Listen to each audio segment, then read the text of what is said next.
அன்பு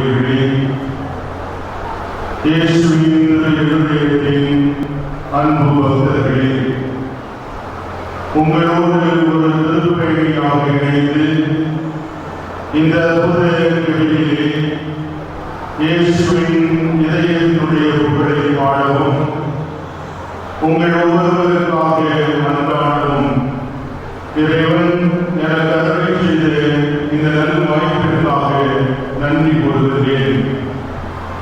இந்த இனிய திருவிழா நாளிலே நம்முடைய பாசங்களில் பங்கு தந்தையவர்களுக்கும் அருமையான ஆளுநர்களுடைய அன்பு மக்களுக்கும் இந்த புத்தகங்களில் எந்நாளும் வந்து கொண்டே இருக்கும் திருப்பணிகளுக்கும் மங்களகரமான பெருவிழா வாழ்த்துக்களை தெரிவித்துக் கொள்கிறோம்.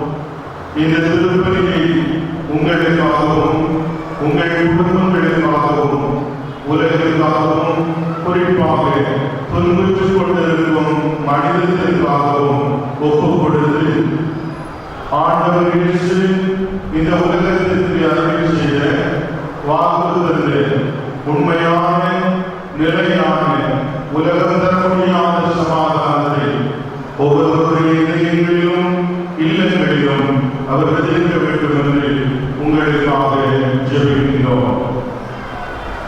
ஒரு 4 நாளைக்கு முன்பாக என்னுடைய இல்லத்திற்கு முன்பாக அதிகாலையிலே நடைபயிற்சி மேற்கொண்டிருந்து நான் வெளியிருக்கோம்.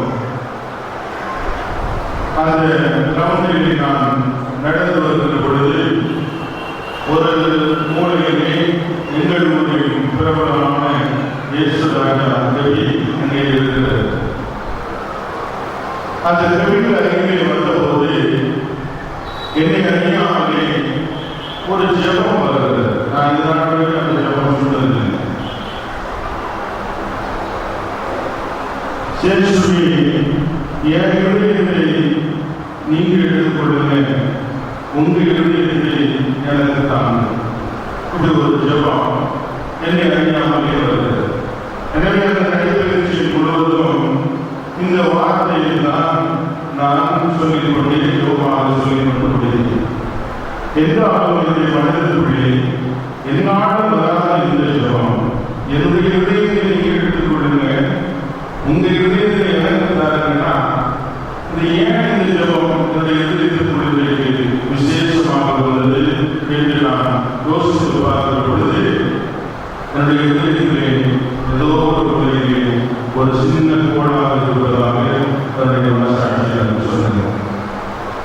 ஏதோ ஒரு சின்ன விருப்பம், ஏதோ ஒரு சின்ன நிகழ்வு, ஏதோ ஒரு சின்ன காயம், ஏதோ ஒரு சின்ன வரி அது இருந்திருக்கிறது.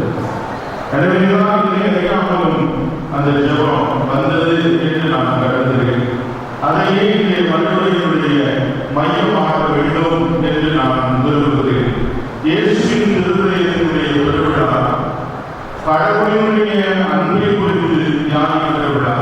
இதில் எந்த மாற்று கருத்தோ கூடுதல் கருத்தோ யாரும் சொல்ல முடியாது. கடவுளினுடைய மறுபெயர் என்ன என்று இன்றைக்கு 2வது வாசகம் சொன்னது.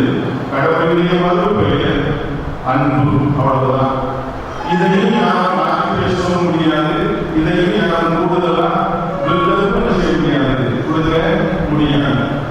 ஆனால் இந்த கடவுளுடைய அன்பை நம் ஒவ்வொருவருடைய இதயங்களும் முழுமையாக அனுபவிக்கிற வரைக்கும் நம்முடைய மனித இதயங்களிலே அந்த குறைபாடுகள் இருந்து கொண்டேதான் இருக்கும். இந்த நிபந்தனை இல்லாத கடவுளுடைய அன்பை யாருக்கு அனுபவிக்க முடியவில்லையோ, யாருக்கு அனுபவிக்க கொடுத்து வைக்கவில்லையோ, அவர்களால் தன்னுடைய இதயத்தை முழுமையாக சரி செய்து கொள்ள முடியாது. எனவே அந்த வகையிலே இந்த நவீன நாகரிக உலகத்தில் இந்த அன்பு பரிமாணமானது மக்களை இன்றைக்கு கொஞ்சம் குழப்பிக் கொண்டிருப்பதாகவே இருக்கிறது. அன்பை பற்றி எல்லாரும் பேசுகிறார்கள், எப்படியெல்லாம் பேசுகிறார்கள். ஆனால் அந்த அன்பினுடைய மெய்யான தன்மையை நாம் புரிந்து கொண்டோமா என்பது கேள்விக்குறியாக இருக்கிறது. என்னுடைய அனுபவத்தை நான் தொடக்கத்திலே சொன்னேன். முதலாவதாக இந்த அன்பு நாம் வாழ்கிற உலகத்துல எப்படி நினைக்கிறாங்கன்னா அன்பு ஒரு சொசா இருக்கணும்னு நினைக்கிறாங்க. அன்பு ரொம்ப சொகுசா இருக்கும். நான் உங்களை அன்பு செய்தேன் என்றால் நம்ம ரெண்டு பேருக்குடைய அன்பு ஒரு சொகுசா இருக்கணும், ஒரு சுதந்திரமாக இருக்கணும் என்றுதான் நாம் நினைத்துக் கொண்டிருக்கிறோம், நினைத்துக் கொண்டே இருக்கிறோம். எனவே அதனுடைய இன்னொரு